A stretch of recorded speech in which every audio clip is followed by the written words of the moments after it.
Tapos natin mag-dimsum. Nandito tayo sa Richmond Center. Ayan, nasa likuran natin. Ayan, nandito na tayo sa Foot Locker.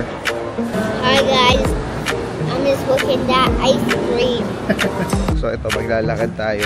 Isasama namin kayo sa pagpunta at paghatid ko kay Clark dito sa school niya. How's your sleep? Very good. Hey, good morning. Nag-drive tayo ng mga 30 minutes. Yan bali yung entrance niya. Ayan, Henlong Building. Labas na tayo, nakakadami na tayo masyado dito. Kunin na natin yung pagkain natin.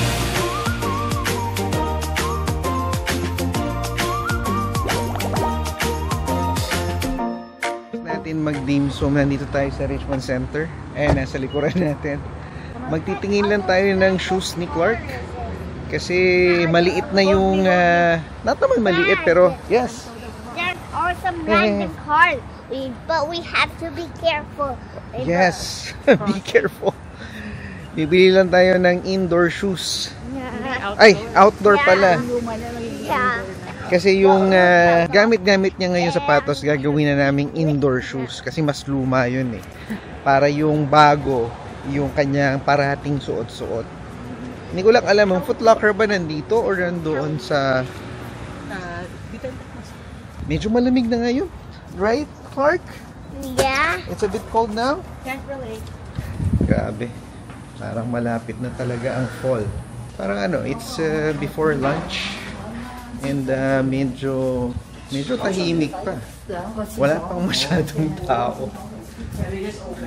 Which is good. Yan ang hinahanap natin eh. Yeah. May sumasang-ayon sa atin. No?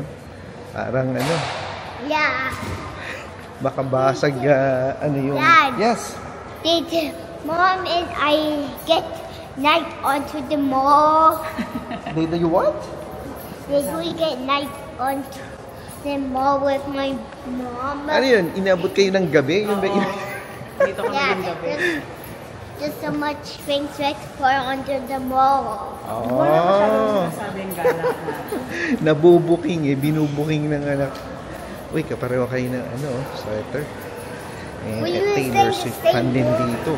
Paraw sila ng sweater ni Joyce.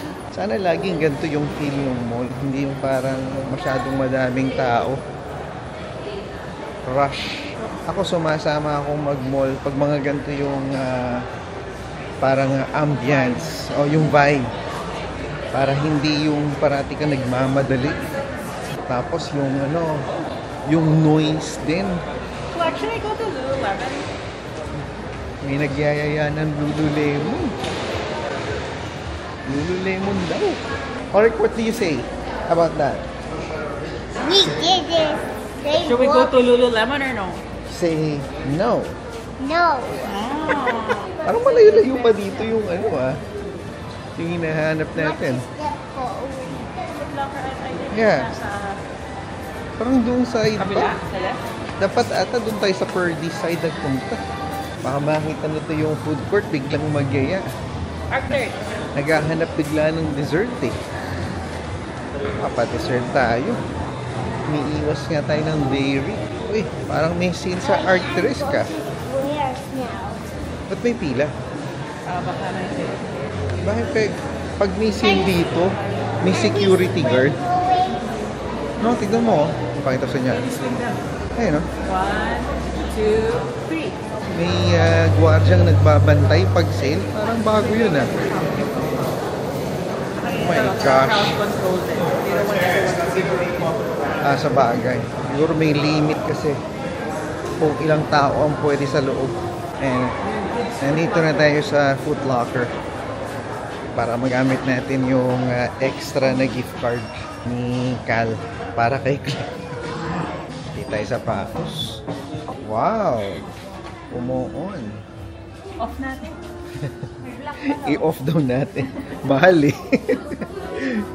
You have already a ball. Yeah. At home.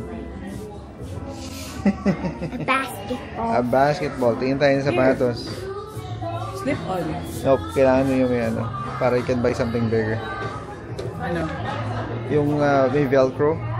Kano na ang sapatos? Grabe. Sapatos ng... Jordan kasi to. Grabe, Jordan kasi to. $90. Saka 130 yung What? Parang hindi tayo dapat dito pumunta. Ito yung gift card natin eh. $58. You want Spider-Man? Tali. No, hindi siya tali. Ay, hindi tali. Kailangan kasi sa kanya yung Velcro, so you can buy bigger para sikipan mo na lang. Oh, di ba? Yung mga tipid-tip natin. Clark, where are you going? Ang Jordans nila magkano? $80. Oh, nagtitingin na yung bata. Ang sapatos. Yan, how much is that? Try that one. 70. Try that. Let's try this. Try that Spider-Man. Puro shoe. Jordans kasi yung ano eh. No? Try that Spider-Man. Wala bang hindi shoe. Jordans? Try that. Mahal kasi yung Jordans eh. What size is this? Try that Oh, this one is Spider-Man. 12. Can you try? Let's try this. It's 12. Mm. Sit down here. I'll try that. I will try it. Okay, you have to wear your socks first. Just this foot. Grabe, sapatos ng bata, $80. Baka mas mura ata sa outlet. Eh kaso, yun daw yung may gift card. Okay, this one first. Kinukumbinsi niya yung nanay na yung size daw niya A11. Saktong-sakto doon sa sapatos. Pero ang red kasi mahirap nga naman talagang ternohan. Kaya mas safe na talaga yung black or blue. Yeah, and let's continue. Let's continue. Bibili na natin. Anong brand nung isa? Etong Adidas. Adidas. 25 off pala to eh. Wait, Clark, it's So ano to, mga $65? What do you think? Nike basketball or Spider-Man? Huh? I'm stepping onto my other sock. Don't step on your other sock. No, remove it. Remove it. Which one? Is it this one? Yeah. Or the other one? Okay, that one. Dapat kailangan mo ata 12 and a half or 13. Kasi pag basta may Velcro, you can go a size higher. Ganyan ang ginagawa namin. Kasi mabilis nakakaliitan eh.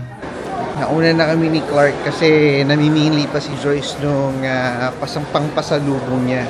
Sila Mami at Daddy kasi pupunta sila sa Texas kay Kuya Jonel para mabisita naman sila, and then sasabay niya na sana yung papadala niyang pasalubong para sa mga nieces niya doon sa Texas. So habang namimili siya, kami naman ni Clark pupunta dito sa Sport Check, yung malaki nilang store dito sa Richmond Center para magtingin ng sapatos. Ultimate fail yung nangyari sa atin sa Foot Locker, walang size. Eto, pakita ko sa inyo. Laki, di ba? Yan. Here, we might find your shoes here. Yeah, I need $1. Naghahanap daw siya ng $1 shoe.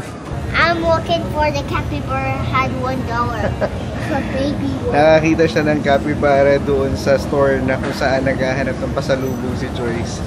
Ngayon nagtuturo.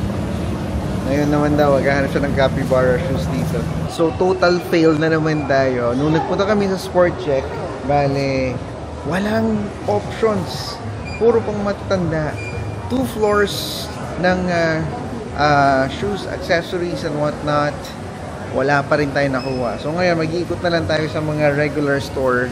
Hopefully dito may makita tayo na mga shoes options para kay Clark. Pero for the meantime, nandito si Joyce sa Purdy's. Ayan. Ano sa sugar, nakikita nyo? Ayan, Purdy's. And bibili na siya ng chocolates. Again, pandagdag sa kanyang pasalubong na papadala puntang Texas. Napadpad kami dito sa food court. Naghanap ng dessert si Clark eh. Kaya nag-Dairy Queen kami. Hi guys, I'm just looking at ice cream. Nakabili na siya ng sapatos eh. So, ito yung reward niya. Nagde-dessert na kami. Magandang umaga, TV fam. Good morning. So, CD tayo ngayon. Kaya tayo ay iahatid natin si Clark sa kanyang school. Kasi hindi tayo nakapaghatid nung first day of school niya eh. Busy tayo sa trabaho. Walang tao kasi. Walang tao sa opisina. Kaya tayo yung pumapapel. So ito, maglalakad tayo. Isasama namin kayo sa pagpunta at paghatid ko kay Clark dito sa school niya. Makikita nyo, di ba? Sobrang busy nung road na dadaanan namin ni Clark. Busy. Napakadaming sasakyan. Diyan kami magko-cross. Diyan sa Moffat. Yeah.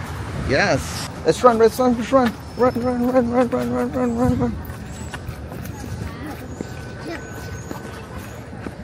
Yes. You made it, Clark. Napakadaming sasakyan. Iniisip ko lang paano kaya kami pagka nagsimula na yung tag-ulan at saka yung winter. Yan ang magiging challenge natin. We'll cross the bridge when we get there. Yeah. So ito ang ating ruta. Papuntang school. How's your sleep? Very good. Yun ang paborito niya. Oh, you're still sleepy? Yun ang parang regular niyang sagot ngayon. Really good. So umalis kami ng bahay siguro prior to 8:30, around 8:30ish. Yeah, good enough time yun para makarating ka dito sa school. Ito may volunteer usually yung nagpapadaan sa mga tao. Good morning, Miss May. Good morning. How's everyone doing? Good, very good. Good. How are you doing, Amazing Grace? Oh, there we go. Hey, good morning. Good morning. Welcome back. Good morning. I found a stick at You say good morning. Parang yung nag-assist doon sa pedestrian crossing. I think yun yung principal. Nagkamali ako ng hula. Akala ko volunteer. Kasi meron sinasabi si Clark na Mr. Black. So, Mr. Black ba? Or, I know, I'll double check with Joyce. Kasi may nabanggit siya na yung principal daw ng school is black. So, it must be him yung nag-assist doon sa pedestrian crossing. So, naimbitahan tayo ng aking katuwang, no? Lalabas lang tayo for lunch para maiba naman. In the past few days, no, naging busy. Sabi nga nila punong abala. No, naging punong abala tayo sa pag-aayos ng ating rental unit. And so today, naisip ko, why don't we do something different, which is to rest? Masyado na natin pinupush yung ating sarili to do what we're supposed to do. And kunin na natin tong opportunity para makapag-unwind papaano, no? And good timing nga na naimbitahan tayo ni Joyce. Ito na siya. Hi, date. Salamat sa iyong imbitasyon. At nakalabas ako. Invitation talaga. Parang Oo. formal mo naman. Pinag-uusapan namin kanina. Principal pa nga pala yung kaninang nandoon sa nabanggit ko sa inyo kanina na parang napaka-hyper, lively. Yun pala yung principal. Yun the best principal sa Richmond School District. Oh, wow. Tama ba yun, ha? Talagang endorsed by Joyce. Yun ang favorite niyang principal. Si Clark, eh. Hindi ko kaya yung ganong energy. Yung parang sobrang optimistic na bright and kids feed energy. off that kind of energy. So, kakain daw tayo dito sa Ottawa. Ang temperature is 21 degrees pero parang medyo nilalamig ako. 2:30 na ng hapon and susunduin na natin si Clark. Tatawid lang tayo ng crosswalk para pumunta tayo sa school. Ang labas niya kasi is 2:45. So yeah, gusto ko lang isama kayo sa routine na ginagawa namin sa paghatid at sundo kay Clark kasi this is my first time dito sa ferries. Una natin si Clark. Hi, Clark. I hit before I lost the game. Yeah, sabi niya umiyak daw siya dahil he lost a game. But he's okay now, right? Yeah. Yeah. Medyo magulo yung instructions. Ang sabi is dun sa may basketball court and hockey area yung parang pick-up point. Pero kung saan po siya dun drop off, dun din pala yung pick-up point which is different sa may gym. Anyway, at least nakuha natin siya. Nataranta na ako kanina kasi di ko makita lumalabas eh. Hi guys! So mapakita ko lang sa inyo si Baby Finn. No, siya yung fish na nakuha natin kay EJ shout out again kay EJ, no? So it's been what? Nakakaisang araw na from the time na nakuha natin si Finn. And pakita ko lang siya sa inyo. Oh, diba? Ayan siya. Oh. Still pretty small, pero yeah. Hopefully soon enough, lumaki siya ng mabilis. Since nasa malaking aquarium siya, ang hope natin basically is lumaki siya ng mabilis. But I'm playing by my iPad. Oh, you're playing with the iPad. Medyo dark ang color niya ngayon dahil medyo nandito tayo sa harapan ng aquarium at medyo nasistress siya. Anyway, di ba? Medyo at least yung kulay niya medyo nagbo-bluish. You know, madami siyang mga pearls as what we call it sa flower horn. Update ko na lang kayo pagka nagkaroon lang ng progression. Good thing is napakain ko na siya and kumakain naman siya. No, so sa ganyang size, usually pinapakain natin 1 pellet lang in the morning and another pellet in the afternoon or evening. Basta twice a day. And then fina-fasting din natin siya for 2 days. Usually on a weekend, or pwede natin i-schedule yung fasting ng Thursday, Friday para weekend nandito tayo. Sure na mapapakain siya. Anyway, more updates to come the more na napapalaki natin siya. No? Update lang din namin kayo kung anong developments, ano yung pagbabago. No? Develop niya yung big head. So, naisipan natin na i-inspect yung guest suite na meron dito sa building. Tinawag natin yung caretaker, pangalan niya John din. So darating siya dito in a few minutes. Pakita ko sa inyo. So, ito yung elevator. Pupunta ka lang dito sa hallway. Ito stock room daw to. And then ito yung guest suite. So, antayin natin si John, ibubukas na yan. Then pakita natin kung ano yung laman niya sa loob. So talagang kama lang talaga pala siya. Tapos may closet. Kaya na po mag-provide ng ano? Puno at saka beddings, no? Tapos mayroon siya parang ano, balcony. Okay. Tapos may washroom. Okay. Malinis.